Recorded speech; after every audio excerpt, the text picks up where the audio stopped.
জীবনে তো মাছ, মাংস, ডিম অনেক কিছুর ভুনা খেয়েছি, কিন্তু গোটা খোসা সহকারে আলুর ভুনার তরকারি কখনো খাওয়া হয়নি। আজকে লাইফে ফার্স্ট টাইম আম্মুর হাতে রান্না করা গোটা খোসা সহকারে আলুর ভুনার তরকারিটা চেখে দেখব। আমার কাছে খুব ইউনিক রান্না এটা, কারণ আমি কোনোদিন গোটা খোসা সহকারে আলুর এই ভুনার তরকারি খাইনি।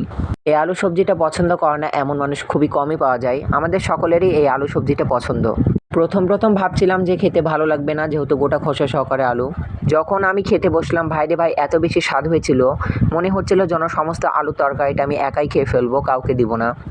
আসসালামু আলাইকুম, কি অবস্থা সবার? আশা করি সবাই ভালো আছেন। আজকে সকালবেলাতে খুব তাড়াতাড়ি ঘুম থেকে উঠে গেছি। দেখতেছি আমাদের বাড়ির উঠানে আম্মু অনেকগুলো চাউল ঝাড়তেছিল। আমি যেহেতু গ্রামের ছেলে, তাই গ্রামের এই সুন্দর টুকিটাকি বিষয়গুলো আমাকে অনেক বেশি ভালো লাগে। বালতি তো চাল ঝাড়া শেষ, যেহেতু আম্মু কুলাতে চাল ঝাড়তেছিল।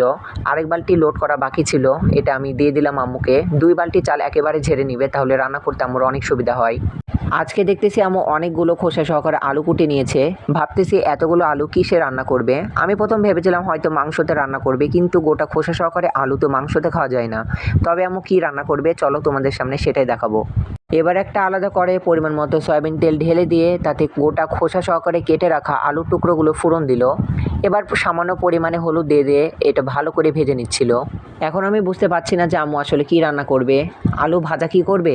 যাই হোক, পুরো ভিডিওটা দেখতে হবে কি রান্না করছে আমার আম্মু। বাহ, আলুগুলো তো অনেক সুন্দর ভাজা ভাজা হয়ে গেছে, মনে বলছে আলু ভাজা দিয়ে 1 থালা ভাত খাওয়া যাবে।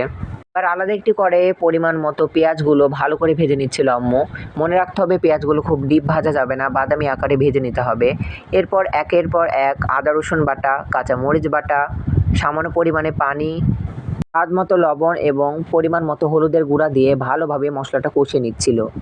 মশলা দিয়ে অনেক সুন্দর কালার আসছে আর মশলাতে সুন্দর ঘ্রাণ ছড়াচ্ছে। এবার ভেজে রাখা গোটা খোসা সহকারে আলুর টুকরোগুলো কষানো মশলার মধ্যে ঢেলে দিয়ে ভালোভাবে আম্মু অনেকক্ষণ ধরে কষিয়ে নিচ্ছিল। এবার বুঝতে পারলাম আম্মু আলুর ভুনার তরকারি রান্না করছে। জীবনে তো অনেক কিছুর ভুনা তরকারি খেয়েছি, কিন্তু লাইফে ফার্স্ট টাইম আলুর ভুনার তরকারি খাবো। দেখে তো মনে বলছে অনেক বেশি স্বাদ হবে খেতে, দেখা যাক কি হয়। মাঝে মধ্যে এরকম ইউনিক কিছু রান্না করলে অনেক পেট ভরে ভাত খাওয়া যায়, তাই না? সবকিছুর অবসান শেষ, এখন খাওয়ার পালা। আর খাওয়ার টাইমে কোনো কথা হবে না ভাই। আমি তো সমস্ত তরকারি উপকরণগুলো অল্প অল্প করে নিয়েছি, দেখা যাক কেমন হয় খেতে। ভাই রে ভাই, এত বেশি স্বাদ হয়েছিল, মনে বলছে একবারে চেটে ফুটে থালা ভেঙে খেয়ে ফেলবো আমি। আসলে কোনো জিনিস সঠিকভাবে না বিচার করে আগে মন্তব্য করা উচিত নয়, সেটা আজকে বুঝলাম। প্রথমে ভেবেছিলাম খেতে ভালো লাগবে না, পরে আমার ধারণা ভুল।